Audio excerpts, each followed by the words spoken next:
pagdating sa boyfriend, yan yung hindi kami nagtatalo ng manager. Kahit saan naman hindi kami nagtatalo. Kasi open talaga siya. As in, lahat pwede kong sabihin sa kanya. So, parang lang talaga kami mag-best friend. So, hinahayaan kanyang mag-boyfriend. Oo, pero wag lang ako magpapabuntis. Ayun. Pero Angelica, bilang manager sa talent, dumarating ba sa point na yung pag nagagalit siya, nagmumurahan kayo o namumura kayo?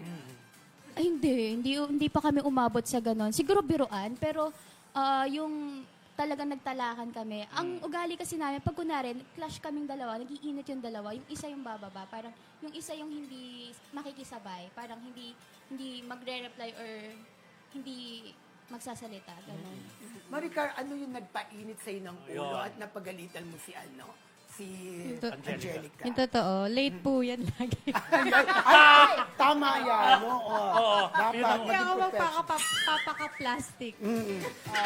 Yun ang pinaka-importante, yung wag malate, lalo na pag mga senior star ang kasama mo. Wag na wag yun. Sa set po, hindi naman po ako late sa set. Maging professional. Yan. Si Armani naman. Armani, hello. Ang gwapo niya, no? Pero Armani, Thank you po.